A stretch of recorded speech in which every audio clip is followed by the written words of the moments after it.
दोस्तों, बॉलीवुड पोल खोल के नए एपिसोड में आपका स्वागत है। और भाई साहब, अगर आपने अभी तक मेरा चैनल सब्सक्राइब नहीं किया तो कर लो, घंटी नहीं दबाई तो जरूर दबा दो। देखो, आप घंटी नहीं दबाओगे तो आपको नहीं पता चलेगा जब मैं नया वीडियो पोस्ट करूंगा। मेरे ख्याल में आज का मेरा ये एपिसोड सबसे बेहतरीन है।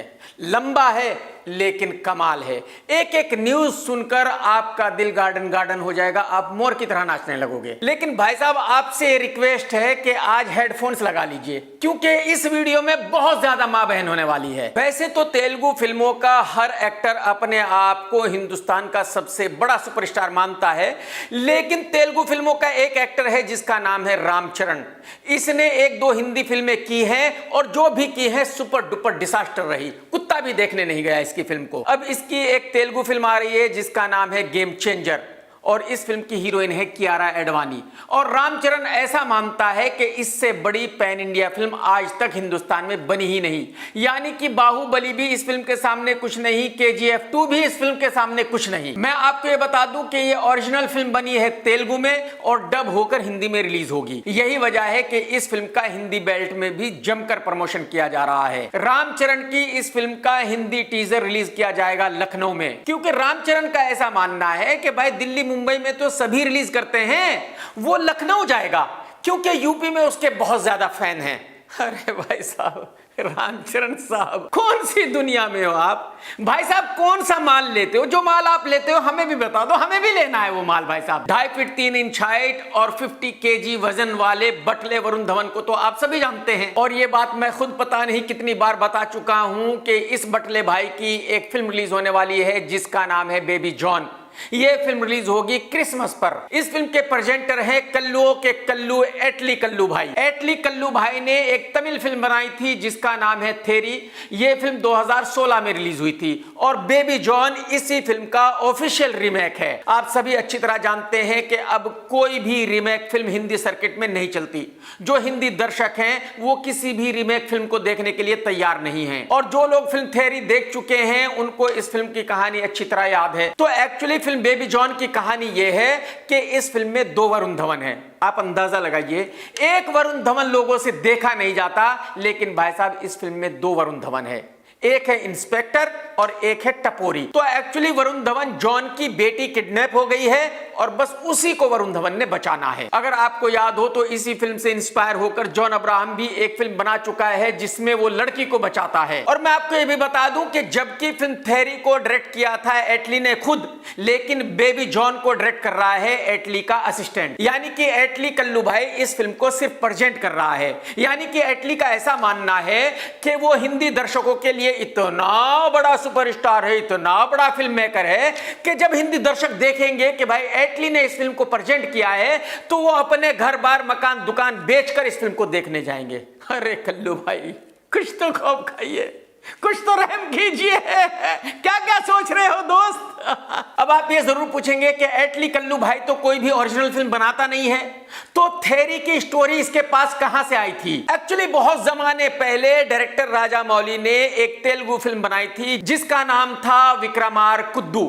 ये फिल्म सुपरहिट रही थी और इसी फिल्म का ऑफिशियल रीमेक था अक्षय कुमार की फिल्म राउडी राठौर। अगर आपको याद हो तो उस फिल्म में भी अक्षय कुमार का डबल रोल था, और फिल्म राउडी राठौर का ऑफिशियल रीमेक था थेरी। तो जो वरुण धवन की फिल्म बेबी जॉन रिलीज होने वाली है वो एक ही कहानी पर बनने वाली 4th फिल्म है। यानी कि पहले उसी कहानी पर राजा मौली ने तेलुगु फिल्म बनाई, फिर उसी कहानी पर हिंदी फिल्म राउडी राठौर बनी, फिर उसी कहानी पर तमिल फिल्म थेरी बनी, और फिर से उसी कहानी पर हिंदी फिल्म बेबी जॉन बनी है। अब जब एक कहानी को 4 बार कहा जा चुका है तो मेरे ख्याल में 90% लोग तो उस फिल्म को देख चुके हैं, 90% लोगों को तो उस फिल्म की कहानी पता है, और जो बाकी के 10% लोग बचे हैं वो लोग हैं जो बटले वरुण की फिल्म देखते नहीं है। तो इस फिल्म बेबी जॉन का 2 मिनट्स का टीजर रिलीज किया गया है। कितना भाई साहब? 2 मिनट लंबा। जबकि 90% फिल्मों का जो ट्रेलर रिलीज होता है वही 2.5-3 मिनट का होता है। तो अगर इस फिल्म का टीजर 2 मिनट लंबा है तो फिर आप अंदाजा लगा सकते हैं कि ट्रेलर कितना लंबा होगा। कम से कम 5 मिनट लंबा तो होगा। यानी कि एटली कल्लू भाई ने मान लिया है कि वरुण धवन बॉलीवुड का बहुत बड़ा सुपरस्टार है और उसका जो ट्रेलर है वो 5 मिनट से कम लंबा नहीं होना चाहिए। ऊपर वाले। तो जब टीजर रिलीज हो ही गया है तो इसको रिव्यू भी कर लेते हैं। तो जैसे ही टीजर चालू होता है दिखाया गया है कि बहुत सारी गाड़ियां जा रही है, वो रुकती है और उनमें से कुछ काले पीले गुंडे उतरते हैं, यानी कि ये सब साउथ इंडियन गुंडे हैं।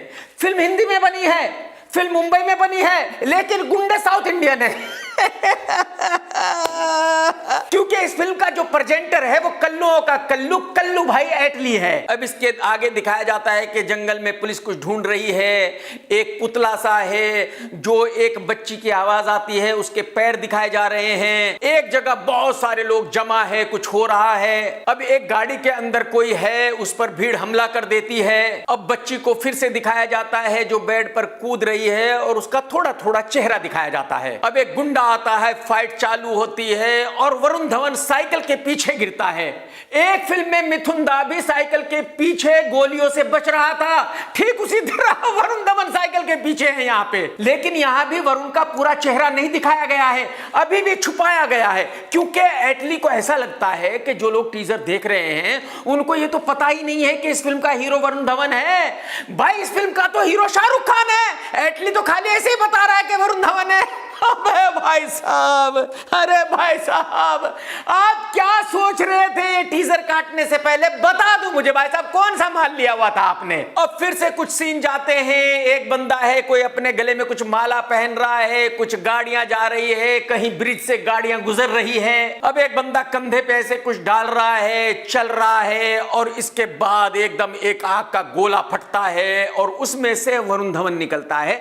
अब वरुण धवन का चेहरा दिखाया गया है और अब वरुण धवन एकदम पर्दे पर आ जाता है, एक्शन करने लगता है। और भाई साहब इतना सा बच्चा है बेचारा, छोटे छोटे हाथ, छोटे छोटे पैर, जब वो गुंडे को मार रहा है तो आप ये सोच में पड़ जाएंगे कि ये बंदा इतने बड़े गुंडे को कैसे मार रहा है। अगर ये गुंडा एक चमाट वरुण धवन को मार दे तो वरुण धवन को एक हफ्ते तक होश नहीं आएगा, तो फिर ये कैसे हो रहा है भाई। अब लड़कियों की भी एंट्री होती है, एक लड़की की एंट्री होती है, वो आंख मार रही है, एक दूसरी लड़की बैठी है, उसके ऊपर कुछ पानी गिरता है और अब बच्ची को वरुण धवन की गोद में दिखाया गया है। बच्ची वरुण से बात कर रही है, यानी कि ये क्लियर होता है कि ये वरुण की बेटी है। और अब दूसरे वरुण की एंट्री होती है, जो पुलिस वाला है, वो भी एक्शन कर रहा है। अरे मेरे भाई वरुण भाई, वरुण भाई हिम्मत है आपकी दोस्त, आप एक्शन करोगे भाई साहब। मतलब शर्म नहीं आई आपको ये सीन शूट करते हुए भाई जी। और भाई साहब अब आगे कुछ सीन जाते हैं, वरुण धवन गोलियां चला रहा है, एक्शन हो रहा है और कुछ एक्शन सीन जाने के बाद वरुण धवन का पहला डायलॉग आता है जिसको वो खिंचाते हुए बोलता है। इस लौंडे को एक्टिंग तो आती नहीं है, डायलॉग भी बोलने नहीं आते। मेरे जैसे बहुत आए होंगे लेकिन मैं पहली बार आया हूं। अरे वरुण भाई क्या डायलॉग डिलीवरी है गुरुजी, जबरदस्त, छा गए भाई साहब आप। और अब आगे फिर से जॉन के सीन बच्ची के साथ शुरू होते हैं। बच्ची के साथ खेल रहा है, बच्ची को गोद में लिया हुआ है, पानी में डूब रही थी बच्ची को, उसको वहां से बचा रहा है और बच्ची को छोड़कर फिर से वरुण एक्शन करने पर आ जाता है। अब इस टीजर में इसके अलावा और दिखा भी क्या सकते थे, क्योंकि इस फिल्म में कुछ और है ही नहीं, इसमें सिर्फ यही है कि बच्ची को बचाना है, एक्शन होना है, दैट्स इट, बात खत्म। तो एक्चुअली इस फिल्म के साथ एक प्रॉब्लम नहीं है बल्कि बहुत सारी प्रॉब्लम्स हैं। पहली प्रॉब्लम यह कि इस फिल्म की वही कहानी है जिस पर ऑलरेडी 3 फिल्में बन चुकी हैं, यानी कि पूरे हिंदुस्तान को इस फिल्म की कहानी एडवांस में पता है, क्लाइमैक्स का भी पता है। दूसरी इस फिल्म की प्रॉब्लम यह है कि वरुण धवन बाप लगता ही नहीं है, वरुण धवन की पर्सनैलिटी ही ऐसी नहीं है कि भाई वो एक एक्शन हीरो है और 50-50 गुंडों को मार सकता है। और इन सब के बाद फिल्म की सबसे बड़ी प्रॉब्लम यह है कि वरुण धवन का स्टारडम जीरो है। वरुण धवन का ऑफिस बॉय, ड्राइवर, नाई धोबी कसाई, हलवाई भी उसकी फिल्म नहीं देखता, उसके पड़ोसी भी उसकी फिल्म नहीं देखते, पब्लिक की तो बात ही छोड़ दीजिए। तो कहने का मतलब यह है कि इस फिल्म को डिसास्टर होने से किसी का बाप भी बचा नहीं सकता। इस फिल्म का डिसास्टर होना तय है, ब्लैंक पेपर पर लिख कर दे सकता हूं आज ही। दोस्तों कुछ दिनों पहले अर्जुन कपूर और भूमि पेडनेकर की एक फिल्म रिलीज हुई थी जिसका नाम है लेडी किलर। इस फिल्म के निर्माता थे भूषण कुमार साहब।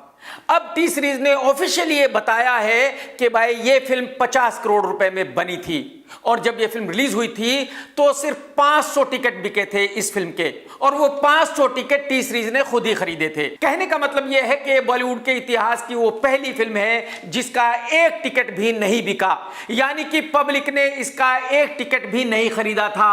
जो 500 टिकट बिके थे वो टी सीरीज ने खुद खरीदे थे 50,000 रुपए खर्च करके। यानी कि अर्जुन कपूर और भूमि पेडनेकर ने एक ऐसा रिकॉर्ड बना दिया है जो बॉलीवुड में आने वाले वक्त में कभी भी नहीं टूटेगा, कभी भी। मैं गारंटी के साथ कह सकता हूं कि फ्यूचर में कभी भी कोई ऐसी फिल्म रिलीज नहीं होगी जिसका एक टिकट भी नहीं बिकेगा। तो यह फिल्म ऑफिशियली बॉलीवुड के इतिहास की सबसे बड़ी डिजास्टर फिल्म बन चुकी है और मेरे ख्याल में बॉलीवुड ने एक बहुत बड़ा इवेंट रखना चाहिए मुंबई में। अर्जुन कपूर और भूमि पेडनेकर को वहां बुलाया जाना चाहिए और इनको इस बात के लिए अवार्ड दिया जाना चाहिए कि इन्होंने ऐसा रिकॉर्ड बनाया है जो कभी भी आगे चलकर नहीं टूटेगा। एक अनब्रेकेबल रिकॉर्ड बनाने के लिए मेरी तरफ से इन दोनों को बहुत बहुत मुबारकबाद। अभिषेक बच्चन की एक फिल्म आ रही है जिसका नाम है आई वांट टू टॉक। इस नाम का हिंदी दर्शकों से कोई लेना देना नहीं है, दूर दूर तक का भी कोई नाता नहीं है। इस फिल्म को डायरेक्ट किया है सुजीत सरकार ने। क्योंकि ये बंदा हर महीने अपना नाम चेंज करता है तो मुझे नहीं पता कि इसका असली नाम क्या है, लेकिन ये मैं गारंटी के साथ कह सकता हूं कि ये एक नंबर का वाहियात डायरेक्टर है।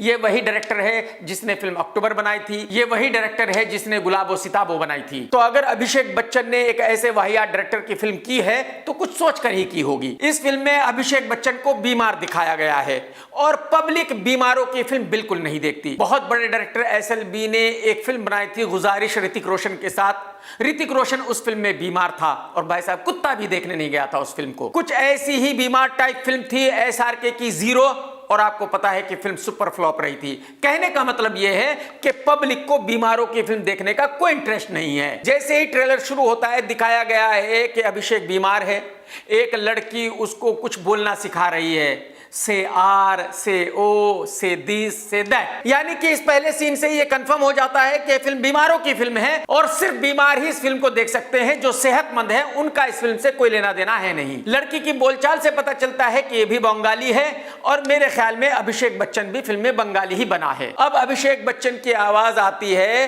कि हर स्टोरी का कोई पर्पस होता है और मीनिंग होता है।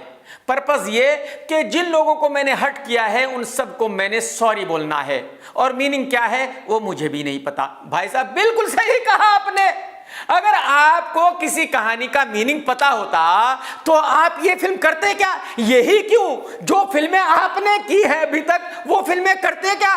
कभी नहीं करते भाई साहब। अब एक डॉक्टर की एंट्री होती है जो अभिषेक बच्चन को कुछ समझा रहा है। क्या समझा रहा है मुझे तो पता नहीं, मैं तो बीमार नहीं हूं भाई। अब अभिषेक बच्चन एक गाड़ी में आते हैं, उसके साथ एक बच्चा है, इसके बाद फिर एक लड़की की भी एंट्री होती है, यानी कि फिल्म में 2-3 बच्चे भी हैं अभिषेक के साथ। अब अभिषेक किसी को मिलने आता है, वो कहता है कि भाई मैंने तो आपको बोला था मंडे मिलूंगा, लेकिन अभिषेक बोलता है कि नहीं भाई अभी मिलना है। और अभिषेक का लुक बहुत ही खराब है, बहुत ही खराब, मतलब इतना खराब है कि जो अभिषेक का ये लुक देख लेगा वो तो फिल्म देखने जाएगा ही नहीं, फ्री भी देखने नहीं जाएगा। फ्री छोड़ो, अगर सुजीत भाई कोल्ड ड्रिंक भी देंगे और पॉपकॉर्न भी देंगे और ट्रांसपोर्ट का पैसा भी देंगे तब भी नहीं देखेगा। अब कुछ और लोगों की एंट्री होती है, कौन क्या कर रहा है समझ से बिल्कुल बाहर है, बहुत दूर है मेरी समझ से भाई साहब। अब अभिषेक बच्चन फिर से व्हील चेयर पर आ जाता है, फिर से हॉस्पिटल में आ जाता है और हॉस्पिटल के जो डॉक्टर्स हैं वो शायद कुछ थेरेपी करने की कोशिश कर रहे हैं या कुछ ऑपरेशन कर रहे हैं, पता नहीं भाई।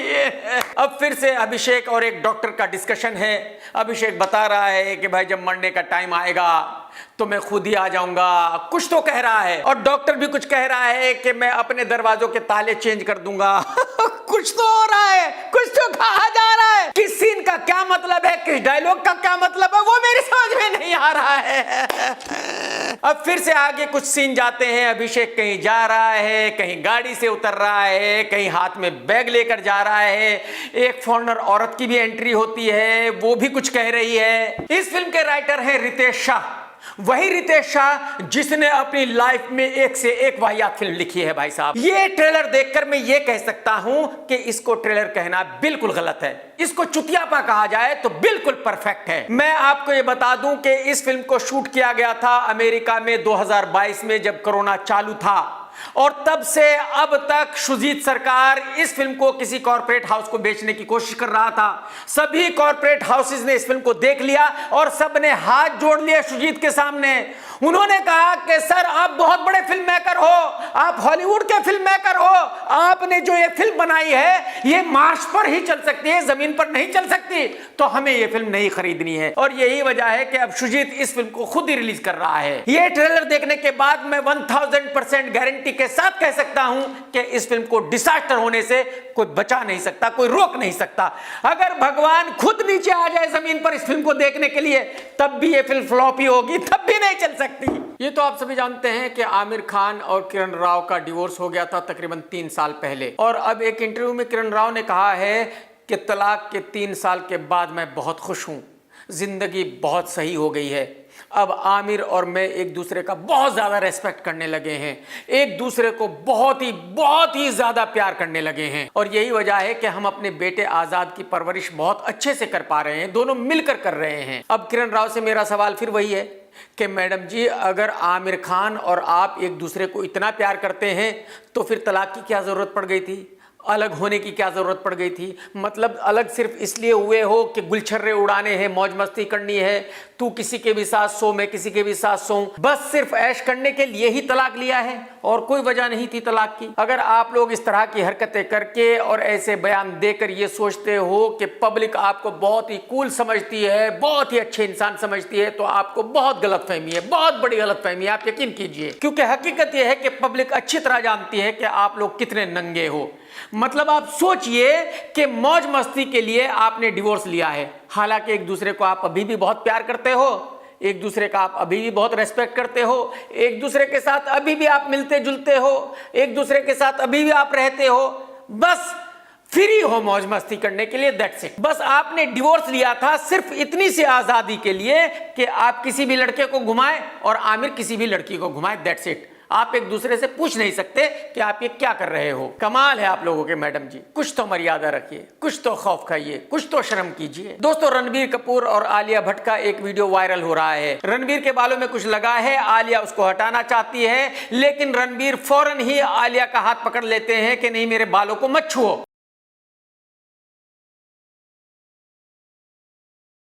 क्या आप मुझे बता सकते हैं कि ऐसी क्या वजह हो सकती है कि भाई एक पति अपनी पत्नी से कहे कि नहीं मेरे बालों को हाथ मत लगा, मैं खुद कर लूंगा, और आलिया भट्ट को रोकने के बाद रणबीर कपूर खुद ही अपने बालों को ठीक करने लगता है। हालांकि मैं 2-3 फिल्मों के रिव्यू में पहले भी बता चुका हूं और एक बार फिर से बता देता हूं कि रणबीर कपूर पैच पहनता है।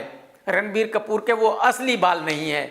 तो रणबीर कपूर को यह डर था जब आलिया उसके बालों को छू रही थी कि कहीं पैच निकल ना जाए, कहीं कुछ ऐसा ना हो जाए कि जो कैमरा वाले शूट कर रहे हैं उनको कुछ ऐसा शूट करने को मिल जाए कि पब्लिक को पता चल जाए कि भाई ने पैच पहना है। नहीं तो आप मुझे बताइए कि जिस पत्नी के साथ रणबीर कपूर घर में रहता है उस पत्नी को तो सभी कुछ पता है, रणबीर के बाल है या नहीं है, रणबीर पैच पहनता है या नहीं पहनता है। तो जाहिर सी बात है आलिया को रोकने का कोई मतलब नहीं बनता था, और आलिया को भी अच्छी तरह पता है कि भाई रणबीर ने पैच पहना हुआ है, तो आलिया ऐसा कुछ नहीं करेगी कि भाई उसका पैच उतर जाएगा। आलिया भी बहुत ही सलीके से कुछ निकालने की कोशिश कर रही थी, बालों को ठीक करने की कोशिश कर रही थी, लेकिन वो बेचारा रणबीर कपूर इतना डर गया कि यार कहीं पैच निकल ना जाए। रणबीर भाई कोई दिक्कत नहीं, रणबीर भाई सभी लोग पैच पहनते हैं, आप अकेले तो पहनते नहीं हो। और रणबीर भाई मैं आपको बताना चाहूंगा कि रजनीकांत साहब बिल्कुल टकले हैं, कुछ भी नहीं पहनते, और उनको पड़ी नहीं है कि लोग उनको ऐसे देखना पसंद करेंगे या नहीं करेंगे। जब वो फिल्म की शूटिंग करते हैं तब पैच पहनते हैं, नहीं तो बिल्कुल टकले हैं, बात खत्म। तो आप इतने बड़े स्टार हो, घंटा फर्क पड़ता है आपको अगर आपको बाल नहीं है तो क्या हो गया भाई साहब। मैं कहता हूं बिल्कुल ओरिजिनल आया करो सबके सामने, पब्लिक के सामने, पैच पहनने की जरूरत है ही नहीं आपको। मैं कह रहा हूं आपसे, पिछले फ्राइडे को 2 फिल्में रिलीज हुई थी, सिंघम अगेन और भूल भुलैया 3। दोनों ने ही वीकेंड में बहुत अच्छा बिजनेस किया, और मंडे को दोनों ही फिल्मों को 50% से ज्यादा का ड्रॉप फेस करना पड़ा। मंडे के दिन भूल भुलैया ने 17 करोड़ 80 लाख का बिजनेस किया, और सिंघम ने 19 करोड़ 20 लाख का बिजनेस किया। ये मैं आपको अपने पिछले वीडियो में भी बता चुका हूं कि फिल्म भूल भुलैया सुपरहिट हो चुकी है, क्योंकि भूल भुलैया का बजट तकरीबन 100 CR है। बहुत सारे लोगों ने कहा कि इस फिल्म का बजट 150 CR है। भाई साहब आप मुझे बता दीजिए कि ये बजट 150 CR कैसे हुआ। मैं आपको बता दूं कि कार्तिक ने लिए हैं 25 CR, अनीस भाई ने लिए हैं तकरीबन 10 CR, यानी कि ये हो गए 35 CR, और बाकी स्टार कास्ट हो गई तकरीबन 15 CR की, यानी कि 50 CR। फिल्म की शूटिंग हुई तकरीबन 60 डेज, तो पर डे का खर्चा कितना आया होगा? मैक्सिमम 20-25 लाख रुपए पर डे। तो मेरे भाई 100 करोड़ बहुत होते हैं, 100 करोड़ आप कम ना समझे। तो इस फिल्म का बजट तकरीबन 100 करोड़ ही है, उससे ज्यादा नहीं है। हाँ, सिंघम अगेन को हिट नहीं कहा जा सकता। उसकी वजह यह है कि इस फिल्म का बजट बहुत बड़ा है। आप सभी जानते हैं कि आधा बॉलीवुड इस फिल्म में है। तो इस फिल्म का बजट बताया जा रहा है 300 to 350 करोड़ का, यानी कि इस फिल्म को मिनिमम 300 CR का बिजनेस करना ही होगा हिट होने के लिए। ये बात तो मैं अपने पिछले वीडियो में भी बता चुका हूं कि जो इंडियन मीडिया है वो गिद्ध है, और ये गिद्ध सोमी अली के पीछे पड़ा है। सोमी अली का कोई ना कोई डेली इंटरव्यू कर रहा है, वही सोमी अली जो अपने आप को बुढ़ऊ की गर्लफ्रेंड बताया करती है। और ये बात झूठ भी नहीं है, हकीकत यही है कि एक वक्त में ये लड़की बुढ़ऊ की गर्लफ्रेंड हुआ करती थी। और अब सोमी ने अपने एक इंटरव्यू में बहुत ही खतरनाक बात कही है। उसने कहा है कि बुढ़ऊ बहुत ही गंदा इंसान है। जब कोई हीरो हीरोइन डांस करता है तो उसके पीछे लड़के लड़कियां डांस करते हैं, उन्हीं को बैक डांसर कहा जाता है। तो सोमी का कहना यह है कि ये बुढ़ऊ इतना गंदा आदमी है कि जो बैक डांसर लड़कियां होती थी उनको भी ये नहीं छोड़ता था, उनके भी मिठाई खाता था। सोमी ने बुढ़ऊ की पोल खोलते हुए कहा कि जब मैं अमेरिका वापस चली गई थी तो मैंने जाकर अपने सभी टेस्ट कराए, क्योंकि जब बुढ़ऊ मेरी मिठाई खाया करता था तो कॉन्डम यूज नहीं किया करता था।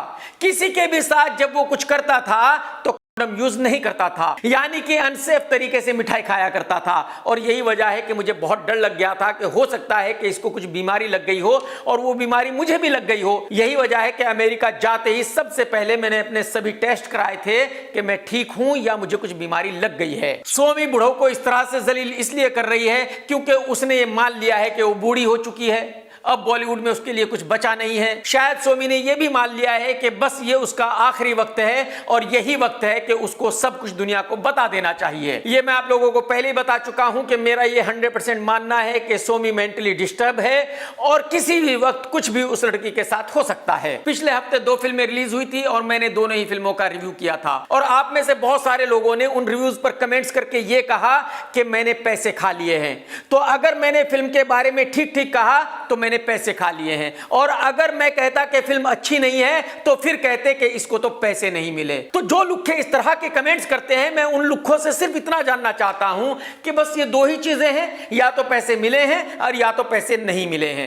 मतलब मेरी अपनी कोई जिंदगी नहीं है, मेरी अपनी कोई राय नहीं है। मैं आपको ये बता दूं कि आप जैसे लुक्खों के कुछ कहने से मुझे घंटा फर्क नहीं पड़ता, आप जैसे झंडुओं के कुछ कहने से मुझे घंटा फर्क नहीं पड़ता। वो सभी लुक्खे जो सिर्फ पैसे लेने देने की बात करते हैं, आंखें खोलकर देख ले कि 88 to 90% लोगों ने मेरे दोनों रिव्यूज पसंद किए हैं। कितने?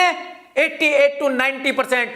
और किसी भी फिल्म को कितने परसेंट लोग पसंद करते हैं? किसी फिल्म को 30%, किसी फिल्म को 40%, किसी फिल्म को 50%, किसी भी फिल्म को 60% से ज्यादा पब्लिक पसंद नहीं करती। 40% पब्लिक हर फिल्म को नापसंद करती है। तो अगर मेरे रिव्यूज को 88 to 90% लोग पसंद करते हैं तो मेरे लिए इससे बड़ी बात कोई नहीं है। 100 में से 10 लोगों ने पसंद नहीं किया, वो हर चीज के साथ होता है। जाहिर सी बात है, किसी भी चीज को 100 में से 10 लोग ऐसे होंगे जो पसंद नहीं करेंगे। इसका मतलब यह हुआ कि जो मैं रिव्यू कर रहा हूं वो बिल्कुल परफेक्ट कर रहा हूं। और जिन लोगों को मेरे ऊपर यकीन है, जिन लोगों को यह पता है कि मैं सिर्फ सच्चे रिव्यूज देता हूं, मुझे घंटा फर्क नहीं पड़ता किसी के पैसों से, ना ही मैं किसी से पैसे मांगता हूं, ना मैं किसी से पैसे लेता हूं। पैसों की जरूरत है उन लुक्खे क्रिटिक्स को जो बिहार में चाय की दुकान चला रहे हैं और अपने आप को क्रिटिक कहते हैं, जो कैलकाटा में समोसे बेच रहे हैं और अपने आप को क्रिटिक्स कहते हैं। ना ही मेरे पास पैसों की कमी है और ना ही मुझे किसी के पैसों की जरूरत है, और ना ही मुझे आप जैसे लुक्खों के कमेंट से घंटा फर्क पड़ता जो हर फिल्म पे यही कहते हैं कि या तो पैसे मिल गए हैं या तो पैसे नहीं मिले हैं। और मैं ऐसे कमेंट्स करने वाले लुक्खों से कहूंगा कि तुम लोग मेरे चैनल पे हो क्यों? अबे जाओ किसी और का रिव्यू देखो ना, मुझे तुम्हारी जरूरत नहीं है। मुझे घंटा फर्क नहीं पड़ता कि तुम मेरा चैनल फॉलो करते हो, सब्सक्राइब करते हो या नहीं करते हो। मैंने फिल्म सिंघम को 3 स्टार्स दिए, यानी कि मेरे हिसाब से वो फिल्म 60% है। वो फिल्म तकरीबन 250 करोड़ रुपए का बिजनेस करेगी। तो जो फिल्म 250 सीआर का बिजनेस करेगी, आपको क्या लगता है कि मैं उसे कहूं कि बहुत ही वाहियात फिल्म है, मैं उसको 1 स्टार दूं? बिल्कुल नहीं दूंगा भाई साहब। मैं मानता हूं कि वो फिल्म 60% है, 40% की उस फिल्म में कमी है, ये मैं मानता हूं। और मैंने अपने रिव्यूज में बहुत अच्छी तरह कहा कि ये एक मसाला एक्शन फिल्म है। अगर आपको मसाला एक्शन फिल्म देखनी पसंद है तभी आप इस फिल्म को देखने जाएं, नहीं तो मत जाएं। मैंने भूल भुलैया 3 को 3.5 स्टार्स दिए। इसका मतलब यह हुआ कि मेरे लिए वो फिल्म 70% ओके है, 30% की उस फिल्म में कमी है, और वो फिल्म है जो 300 सीआर का बिजनेस करेगी लाइफ टाइम। तो अगर एक फिल्म 300 करोड़ रुपए का बिजनेस करती है तो आपको क्या लगता है कि आपको खुश करने के लिए मैं उस फिल्म को कहूं कि फ्लॉप है, वाहियात है? घंटा, अबे तुम्हारी औकात क्या है? तुम साले लुक्खे कौन हो जो तुम्हें खुश करने के लिए मैं किसी की फिल्म को खराब कहूं या किसी खराब फिल्म को अच्छी कहूं? मैंने जिस दिन से रिव्यू करना शुरू किया था, मैं इस बात पर अडिग हूं कि मैं अच्छी फिल्म को अच्छी कहूंगा, खराब फिल्म को खराब कहूंगा। मुझे घंटा फर्क नहीं पड़ता कि आप क्या कहते हो, पैसे ले लिए, पैसे नहीं मिले, इसको पैसे नहीं दिए, इसको पैसे दे दिए। तुम्हारे बाप ने उनके पास पैसे नहीं रखे हुए मुझे देने के लिए, समझ गए? एक जमाने में एक एक्ट्रेस हुआ करती थी सना खान, जिसने एक फ्रॉड मुल्ले से शादी कर ली, और अब ये लड़की अपने आप को पक्की सच्ची मुसलमान कहती है, हिजाब पहनकर घूमती है। इस लड़की ने इस फ्रॉड मुल्ला के बहकावे में आकर बॉलीवुड तो छोड़ दिया, लेकिन बॉलीवुड से दूर जाने को दिल नहीं करता। रोजाना बॉलीवुड में ही रहती है, कभी कोई पॉडकास्ट पे जाती है, कभी कोई इंटरव्यू देती है। मतलब इस लड़की को डेली न्यूज में भी रहना है, और इस लड़की को इस्लाम भी फॉलो करना है, और इस लड़की को बॉलीवुड खराब भी लगता है। अरे भाई, जब बॉलीवुड तेरे को खराब लगता है तो ये लगता है कि बॉलीवुड अच्छा नहीं है तो बॉलीवुड से दूर चली जाना। रोजाना न्यूज में क्यों बनी रहती है? रोजाना कोई ना कोई ऐसा काम क्यों करती है कि तुझे मीडिया में दिखाया जाए, तेरे ऊपर न्यूज बनाई जाए? तू बॉलीवुड के मीडिया वालों के सामने जाती क्यों है? जब तुझे बॉलीवुड से इतनी नफरत है तो अपने घर में रह, अपने मुल्ला की गोद में बैठ और उससे अच्छी अच्छी बातें सुन, बात खत्म। सना खान, मैं तेरे को बता देता हूं, दिमाग की मां बहन मत कर। मैं तेरे को 2002 से जानता हूं, तुझे पता है मैं तुझे 22 साल से जानता हूं। तेरी ऐसी ऐसी बातें जानता हूं जो कोई नहीं जानता। अगर खोलने पे आ गया ना तो बहुत भारी पड़ जाएगा तुझे। अब इस सना खान ने अपने एक इंटरव्यू में कहा है कि मैं उन लोगों को समझ ही नहीं पाती जो अपनी पत्नियों को मॉडर्न ड्रेस पहनने देते हैं, जो अपनी पत्नियों को छोटे छोटे ड्रेस पहनते हुए देखकर खुश होते हैं। नंगेपन को मॉडर्निज्म और लिबरल होना और इस चीज को पावर कब से समझ में लग गई? आज की लेडीज लड़कियों को बेचारों का दिमाग यही कर दिया है ना कि मतलब आप अंदाजा लगाइए कि ये कितनी घटिया हरकत है। अरे भाई, अगर तू इस्लाम को फॉलो कर रही है, तू एक अच्छी लड़की बन गई है, तू पूरा हिजाब वगैरह पहनती है तो बड़ी अच्छी बात है, मुझे इस पर कोई एतराज नहीं है। लेकिन जो लड़कियां जैसी ड्रेस पहनना चाहती हैं वो वैसी ही पहनेगी। तू कौन होती है किसी को ज्ञान देने वाली? तू कौन होती है किसी को ये बताने वाली कि उस लड़की को क्या ड्रेस पहननी चाहिए, क्या नहीं पहननी चाहिए? सना खान, मैं तुझसे इतना ही कहना चाहूंगा कि थोड़ी शर्म कर ले, थोड़ी शर्म कर ले। और फिर से कह रहा हूं कि मुझे मजबूर मत कर, नहीं तो मैं तेरी सारी पोल पट्टी खोल दूंगा। तुझे अच्छी तरह पता है कि तू कैसे कैसे कपड़े पहनती थी जब तू बॉलीवुड में थी। तुझे अच्छी तरह पता है कि तेरे कितने बॉयफ्रेंड्स थे। तुझे अच्छी तरह पता है कि तू कहां कहां जाती थी और क्या क्या करती थी। तो मत मेरी जुबान खुलवा यार। दोस्तों, आप सभी जानते हैं कि सिंघम अगेन का विलन है अर्जुन कपूर। अर्जुन कपूर इस फिल्म में रावण बना है, और अर्जुन कपूर अजय की पत्नी करीना कपूर को किडनैप करके श्रीलंका ले जाता है, ठीक उसी तरह जैसे कि रावण सीता माता को किडनैप करके श्रीलंका ले गया था। इसी पर तंज कसते हुए राज बब्बर साहब के बेटे आर्या बब्बर ने कहा है कि ये कास्टिंग बिल्कुल परफेक्ट है अर्जुन कपूर की। रावण भी रियल लाइफ में किसी और की पत्नी को छीन कर ले गया था, और अर्जुन कपूर ने भी रियल लाइफ में किसी और की पत्नी को छीना है, और रियल लाइफ में भी किसी और की पत्नी को छीन कर ले गया है। आप समझ रहे हो आर्या बब्बर का निशाना कहां है? एक्चुअली मलाइका अरोरा जो अर्जुन कपूर की गर्लफ्रेंड हुआ करती थी, वो अरबाज खान की वाइफ थी जब अर्जुन कपूर ने उसके साथ चक्कर चलाया था और उसका डिवोर्स करा दिया था। तो यानी कि अर्जुन कपूर ने किसी पति की पत्नी को छीन लिया था, और अब फिल्म में भी उसने यही रोल किया है। बस इसी बात का मजाक उड़ाया है स्टेज पर आर्या बब्बर ने, और जितने भी लोग वहां बैठे थे वो इस बात को सुनकर लोटपोट होकर हंस रहे थे। भाई साहब अर्जुन भाई, आपकी तो ले ली आर्या बब्बर ने, फुल टाइम ले ली। दोस्तों, आप सभी जानते हैं कि कुछ महीनों पहले दीपिका को बेटी हुई थी। दीपिका ने अपनी बेटी का नामकरण नहीं किया था, और अब दीपिका ने अपनी बेटी को नाम दिया है दुआ। लेकिन बहुत सारे लोग इस नाम को सुनकर भड़क उठे हैं। उन्होंने दीपिका से कहा है कि तुम तो हिंदू हो, तुम ये उर्दू नाम अपनी बेटी को क्यों दे रही हो? ये तो एक मुस्लिम नाम है, तुम्हें अपनी बेटी को ये नाम नहीं देना चाहिए। मेरे ख्याल में जो लोग ऐसी बात कर रहे हैं वो बिल्कुल गलत है, बिल्कुल भी सही नहीं है। देखिए, दीपिका माँ है और वो उसकी बेटी है। दीपिका का ये हक है कि वो अपनी बेटी को क्या नाम देना चाहती है। किसी को भी इस बात पर बिल्कुल भी ऐतराज नहीं होना चाहिए कि दीपिका ने अपनी बेटी को एक उर्दू नाम क्यों दिया है। दुनिया में हर माँ बाप अपने बच्चे को अच्छा नाम देना चाहता है, अपने बच्चे के लिए सब कुछ अच्छा करना चाहता है। तो दीपिका ने बहुत सोच समझकर अपनी बेटी को यह नाम दिया होगा। कोई तो वजह होगी कि उन्होंने एक उर्दू नाम अपनी बेटी को दिया है। तो मेरे ख्याल में हम सभी को इस बात के लिए खुश होना चाहिए कि भाई दीपिका की बेटी का नाम दुआ है। और मैं आपको यह भी बताना चाहूंगा कि दीपिका की बेटी का नाम ही उर्दू वर्ड नहीं है। ऐसे बहुत सारे उर्दू वर्ड्स हैं जो आप सभी लोग यूज करते हैं। इनकलाब जिंदाबाद, ये भी उर्दू वर्ड ही है मेरे भाई। कुछ दिनों पहले एसएलबी ने अपनी नई फिल्म का ऐलान किया था, लव एंड वॉर। इसमें है रणबीर कपूर, कल्लू भाई यानी कैटरीना कैफ के हस्बैंड और आलिया भट्ट। इस फिल्म की शूटिंग मुंबई में फिल्म सिटी में चालू हो गई है। फिल्म सिटी के स्टूडियो नंबर 5 में यह शूटिंग चल रही है। जिसको भी शूटिंग देखनी है वो वहां जाए और देख ले। लेकिन इस खबर को बताने का मतलब ये बिल्कुल नहीं था कि आप वहां जाएं और शूटिंग देखें। इस खबर को बताने का मतलब ये था कि अगर ये शूटिंग स्टूडियो नंबर 5 में चल रही है तो इसका मतलब ये है कि इस फिल्म को ग्रीन पर शूट किया जा रहा है। मैं आपको ये बता दूं कि रामायण की भी तकरीबन सारी शूटिंग फिल्म सिटी में ही हुई है, स्टूडियोज में ही हुई है, यानी कि वो भी तकरीबन पूरी फिल्म ग्रीन्स पर शूट हुई है। तो अब पीछे जो भी महल वगैरह दिखाए जाएंगे वो वीएफएक्स से दिखाए जाएंगे। और मुझे ऐसा लगता है कि अब आने वाले वक्त में ज्यादा फिल्में ग्रीन पर ही शूट होंगी।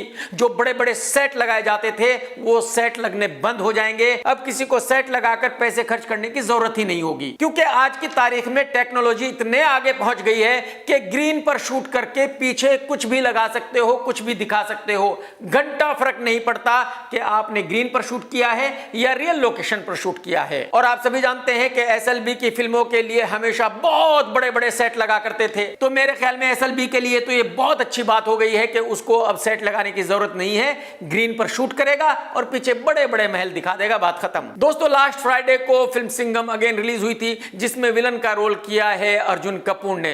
अर्जुन कपूर इस फिल्म में रावण बना है। और अब अर्जुन कपूर ने मीडिया के सामने कहा है कि मैं बहुत ज्यादा खुश हूं, लोग मेरी बहुत तारीफ कर रहे हैं, पब्लिक मेरी बहुत प्रशंसा कर रही है। अरे मेरे भाई अर्जुन गेंडे भाई, भैंसे भाई, आपकी तारीफ किसने की, कहां की, कब की? अबे कहीं मार्स पे चक्कर तो नहीं लगा के आ रहा है तू, या दिन में ही माल लगा लिया? अबे तेरी तारीफ कोई करेगा? अबे भाई साहब, मतलब कुछ भी फेंक रहे हो। भैंसे अर्जुन भाई, तू यकीन कर कि तू रोहित शेट्टी के पैर धोकर पी कि उसने तुझे इस फिल्म में विलन लिया था। वो जिंदगी भर अपनी गलती को भूलेगा नहीं, जिंदगी भर पछताएगा कि तुझे विलन लिया था। दोस्तों, सीनियर कल्लू भाई अजय देवगन एक और देवगन को बॉलीवुड में लॉन्च करने जा रहा है। यानी कि अजय देवगन अपनी बहन के बेटे को एज ए हीरो लॉन्च करने जा रहा है। और आप यकीन कीजिए, ये लड़का छिछड़ा दिखता है। इसकी जो फिल्म आ रही है उसका नाम है आजाद और इस लड़के का नाम है आंट देवगन। देखो, इस लड़के के नाम में स्टार्टिंग में ही 2 ए हैं, तो मैं इसके नाम को सही प्रोनाउंस करने की कोशिश कर रहा हूं। मुझे नहीं पता अगर मैं गलत प्रोनाउंस कर रहा हूं, अगर मुझसे गलती हो रही है तो मुझे माफ कर दीजिएगा। इस फिल्म आजाद को डायरेक्ट किया है अभिषेक कपूर ने और प्रोड्यूस किया है रॉनी स्क्रूवाला ने। और इस फिल्म में आंट देवगन के साथ लॉन्च किया जा रहा है रवीना टंडन की बेटी रशा को। इस फिल्म का टीजर रिलीज हो गया है और टीजर में जो मैंने देखा है वो मैं आपको बताने की कोशिश करूंगा। टीजर शुरू होता है और एक औरत की आवाज में बताया जाता है हल्दी घाटी के युद्ध के बारे में। एक्चुअली इतिहास में हल्दी घाटी युद्ध बहुत ही फेमस युद्ध है। यह युद्ध हुआ था महाराणा प्रताप और मुगलों के बीच में। महाराणा प्रताप की सेना में थे तकरीबन 8 से 10 हजार लड़ाके और मुगलों की सेना बहुत बड़ी थी, 40,000 लड़ाकों की। यही वजह है कि महाराणा प्रताप ने इस जंग को खुले मैदान में नहीं लड़ा था बल्कि हल्दी घाटी में लड़ा था, क्योंकि हल्दी घाटी बहुत चौड़ी नहीं थी। तो महाराणा प्रताप ने ऐसा सोचा था कि 40,000 लड़ाके एक साथ हल्दी घाटी में अंदर नहीं आ पाएंगे। जितने हम अंदर जाएंगे उतने ही वो अंदर आएंगे और यही वजह है कि हम जंग जीत लेंगे। लेकिन ऐसा नहीं हुआ था। महाराणा प्रताप की इस जंग में हार हो गई थी। मैं आपको यह भी बताना चाहूंगा कि महाराणा प्रताप का जो सेनापति था वो था मुस्लिम और महाराणा प्रताप की सेना में बहुत सारे लड़ाके अफगानिस्तान से थे, यानी कि मुसलमान मुगलों के खिलाफ लड़ने के लिए मुसलमान ही महाराणा प्रताप की हेल्प कर रहे थे। महाराणा प्रताप का घोड़ा बहुत ही कमाल का घोड़ा था। जब महाराणा प्रताप जंग से भागा तो उसके घोड़े ने एक इतनी बड़ी खाई के ऊपर से जंप कर दी जिस खाई के ऊपर से कोई भी घोड़ा जंप नहीं कर सकता और अपने मालिक महाराणा प्रताप को बचा लिया था। यही वजह है कि महाराणा प्रताप का घोड़ा इतिहास में बहुत ही फेमस है। तो इस फिल्म में अजय देवगन को महाराणा प्रताप दिखाया गया है और उसी जंग को दोहराया गया है और महाराणा प्रताप के घोड़े के बारे में बात की गई है। अब नए हीरो आनंद देवगन की एंट्री होती है और वो कहता है कि नानी मुझे नहीं लगता कि मैं इस घोड़े को कभी ढूंढ पाऊंगा। और अब इस भाई की शक्ल दिखाई जाती है और इस भाई की शक्ल देखकर आप में से सभी लोग यही कहेंगे कि अगर ये भी हीरो बन सकता है तो आप हीरो क्यों नहीं बने हो? आप हीरो इसलिए नहीं बने हो कि आपके मामा सीनियर कल्लू भाई अजय देवगन नहीं है, उसके मामा सीनियर कल्लू भाई अजय देवगन है, तो जाहिर सी बात है वो हीरो ही बनेगा। अगर उसके मामा भी अजय देवगन ना होते तो ये बेचारा कहीं किसी ऑफिस में चाय बना रहा होता। लेकिन ये बात मैं फिर भी मानूंगा कि ये टोटली अन्याय है कि अजय देवगन एक ऐसे लुक्खे से लड़के को एज ए हीरो लॉन्च कर रहा है। अब इस लड़के को भी घुड़सवारी करते हुए दिखाया जाता है। मुझे यहां याद आ गया कि अनिल कपूर के बेटे की जो पहली फिल्म थी शायद उसमें भी वो कुछ घुड़सवारी ही किया करता था, घोड़े पर बैठकर तीर वीर चलाया करता था और आप सभी जानते हैं कि फिल्म एकदम बहुत बड़ी डिसास्टर रही थी। रशा बहुत ही सुंदर दिख रही है और आगे कुछ डांस सीक्वेंसेस है जिनमें रशा बहुत अच्छा डांस कर रही है, यानी कि रशा बहुत ही टैलेंटेड लड़की है, ये साबित हो गया है। लेकिन ये बात मेरी समझ में बिल्कुल भी नहीं आ रही है कि भाई इतनी सुंदर इतनी टैलेंटेड लड़की को ऐसे लुक्खे लड़के के साथ क्यों लॉन्च किया जा रहा है भाई। अब कुछ दृश्यों में आगे लड़के और लड़की को साथ दिखाया जाता है। अजय देवगन चल रहा है, आ रहा है, जा रहा है और अब फिर से भाग दौड़ चालू होती है, जंग चालू होती है, घुड़सवारी चालू होती है। अजय देवगन लड़के को बचाता है और नानी फिर से बोलना शुरू करती है और कहती है कि हर बड़े योद्धा के पास उसका वफादार घोड़ा जरूर रहा है। इसका मतलब यह हुआ कि इस फिल्म की कहानी घोड़े के बारे में ज्यादा है, लड़के लड़की के बारे में कम। इस फिल्म की कहानी महाराणा प्रताप के बारे में ज्यादा है, लड़के लड़की की लव स्टोरी के बारे में कम। और टीजर के एंड में लड़के के ऊपर कुछ जानवर भी हमला कर देते हैं, यानी कि लड़का जानवरों से भी लड़ेगा। तो ये पूरा टीजर देखकर मुझे ऐसा लगता है कि इसमें मेन रोल अजय देवगन का है, क्योंकि जो इस फिल्म के बनाने वाले हैं उनको ऐसा लगता है कि भाई अगर अजय देवगन एक फिल्म में है तो फिर हिंदुस्तान की पब्लिक अपना मकान दुकान घर बार बेचकर उस फिल्म को देखने जाती है। ये अलग बात है कि आज की तारीख में अजय देवगन की फैन फॉलोइंग जीरो है। आप सभी को पता है कि अजय देवगन की फिल्म औरों में कहां दम था का क्या हाल हुआ, कुत्ता भी देखने नहीं गया। आप सभी को पता है कि अजय देवगन की फिल्म भोला का क्या हुआ, कुत्ता भी देखने नहीं गया। कहने का मतलब यह है कि डायरेक्टर अभिषेक कपूर जो सोच रहा है वो बिल्कुल ही गलत है। आज की तारीख में पब्लिक अजय देवगन की फिल्म अजय देवगन के लिए देखने नहीं जाती तो अजय देवगन के लिए किसी और की फिल्म को देखने क्यों जाएगी, और वो भी तब जबकि इस फिल्म का हीरो एक छीछड़ा है, एक ऐसा लड़का है जो चाय की दुकान भी नहीं चला सकता। हीरो बनना तो बहुत दूर की बात है। तो मैं गारंटी से आज ही कह सकता हूं कि इस फिल्म को डिसास्टर होने से कोई नहीं बचा सकता। इस फिल्म का सुपर डुपर डिसास्टर होना तय है, गारंटी है। दोस्तों अगर आज का वीडियो आपने देखा है तो लाइक करना बिल्कुल मत भूलना, कमेंट्स करके जरूर बताना कि आज का वीडियो आपको कैसा लगा। टेक केयर दोस्तों, tata bye bye, love you, जय हिंद, सत्यमेव जयते।